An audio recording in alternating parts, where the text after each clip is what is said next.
Thank you. It's so funny to hear you say 2 bears, 1 cave on a TV show. The dumbest name. We're in it. Yeah. That's awesome. Well, listen, before we get to some football, let's talk about your new movie, The Machine. Oh, please. For anybody who hasn't seen legendary and hilarious setup, inspired the film, would you describe to us the plot of what is The Machine? You got it on your hat, too. Oh, yeah. So when I was 22 years old, I got involved with the Russian mafia, and we robbed a train. And I told a story. I told it first on Rogan's podcast, and it blew up, like, I think 80-something million views online on all platforms.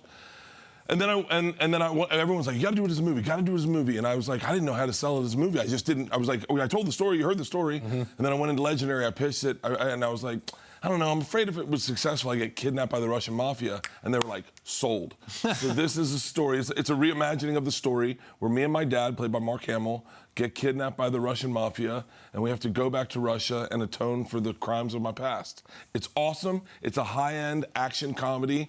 I want to bring Hollywood back. I want people to get out of the house, go to the movies, think of your order, have fun, Memorial Day weekend. Yeah, what would it like to work with Mark Hamill? Awesome. I figure. Awesome. I'm a moron. Like, I didn't know there were people inside C-3PO and R2-D2. Oh. Yeah. Well, you and I are like that. Yeah, I was like, I would be part of that club. I said the same thing. Wait. Jason has no idea who you're talking about. What in the world are you talking? You just put a bunch of RC-D2. Let's start back at who is Mark never seen Hamill Star for Wars? Jason. No. Wow. So hold on. So I know who Mark Hamill is, though, because of last week. Wow. But This should be... Wait. How do you Okay, know so who here's Mark what Hamill is? you did a whole segment on Star Wars on the show okay. last May the week. 4th. Yes. So my co-star is this woman from Croatia. She plays the villain. She never seen Star Wars. First dinner, she goes, "Don't bring up Star Wars, please." And I go, "Sure." So Mark sits next to her. I go, "Hey, Mark, Eva loves Star Wars." She's like, "No, oh yes, I love a good guy versus bad guy movie, you know." I go, "Eva, who's your favorite character?" And you can't say Mark. She goes, Chewbacca? There you go. I go, Mark, she does a great Chewbacca impression. Do an impression of Chewbacca. She goes, "Hello, I am Chewbacca. It's good to meet you. Where is Han Solo?"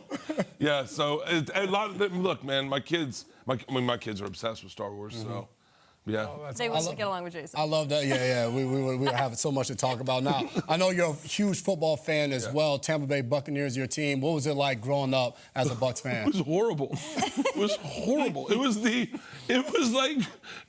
just horrible. It was like the worst experience. I have no civic pride. I had no civic pride until I went to Florida State. When I went to Florida State, because they were the Yucks. They were I mean, Doug Williams is my hero. Doug Williams is my hero, but like, they lost every single game. Every single game we went to, every single game. Great seats, every single game. Then I go to Florida State. That first game of Florida State, my dad goes, "Buddy, you are gonna experience something insane."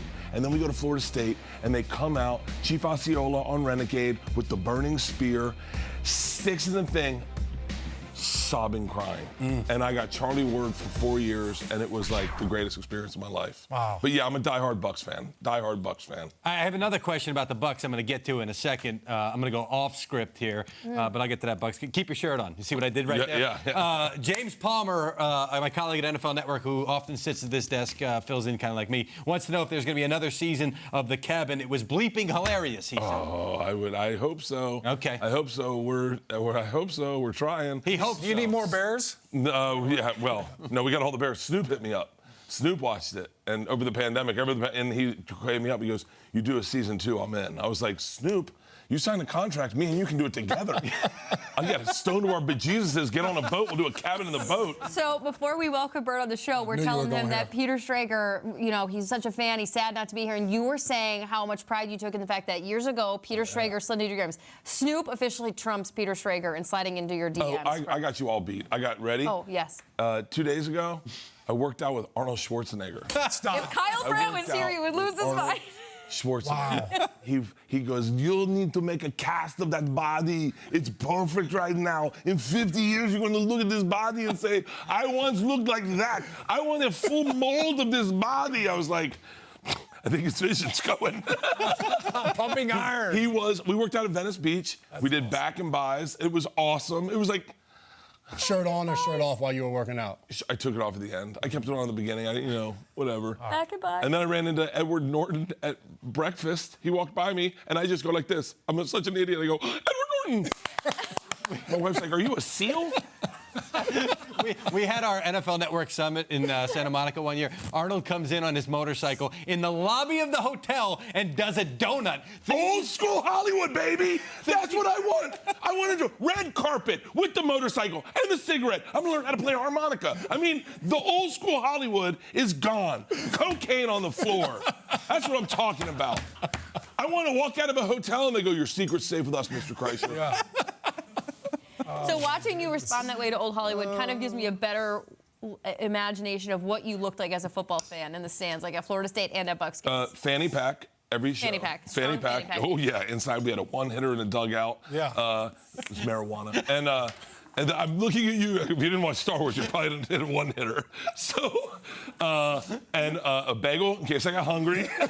What do you mean in case? Yeah. You Chances are pretty good at that after the one-hitter. What's the matter? The nachos weren't enough. Sunglasses on, sobbing, crying every game. Oh, if I could go back to one day. Like that would just be sobbing, crying, eating your bagel in the stands. during the Bucs Stoned game. out of my mind. And then I'd have a camera with me, and I go, "Hey, my parents think I have a lot of friends. Everyone gather around." I give them photos. Yeah. Oh, no. So that was at the Bucs games, though, but at the Florida State games. Oh, no, that was at the Florida State games. At the Bucs games, No, the it was Bucs games. sad. It was watching men chew tobacco shirtless, throwing up on each other. You were still crying at the Bucs This was game, the just for- 70s. That was This is different reasons. The Bucs games were so bad. They were so bad. But Doug Williams was just, I hit up Doug Williams. I'm like, and I was like, "I'll fly you out first class to LA to do my podcast, do an interview." And he was like, "Yeah." I was like, "Dad, get on a plane. We're meeting Doug Williams." I named my rabbit Doug Williams. We got a rabbit, and I was like, "Call him Doug Williams." It's like, it's a long name for a rabbit, and I was like, "He's my hero." The rabbit, Doug Williams. Oh my God! But okay, so you love Doug Williams when he played for the Bucs. But what about Florida State guys? And you don't get to answer like Dion or anybody like underrated Florida State guys that you got to watch play that didn't make you cry. Oh wow. Oh well, okay. Derek Brooks. Okay. Derek Brooks. So Derek Brooks, I do the Amalie Center in Florida where the Lightning play. Yeah. Derek Brooks is a representative for the Lightning. He comes out, gives me a jersey. I'm blown away. It's Derek Brooks. He was there the whole time I was there. We lived in the same dorms at one point. And he comes back, and I introduce him to my dad. Now, my dad's never seen me do stand-up until this night. 20 years of doing stand-up. Derek Brooks says to my dad, "It's pretty amazing to see where your son started to where he is today." And my dad's like, "Huh?" And Derek Brooks says, "I was at his first show at Potbelly's." I'm like, "You were at my first show?" And he was like, "Yeah, I was at your first show. Miles brought me, and now I watch you here. It's really impressive." Walks out, my dad goes, "Derek Brooks knows who you are?" I go, "Hold on, I just performed in an arena, and that's all you care about? You're not gonna go like, 'Hey, nice box seats. I sat next to Wade Boggs.'" That's awesome. Yeah. Mike Alstott was there, Derek Brooks, William Floyd. I was like, man, I was blown away.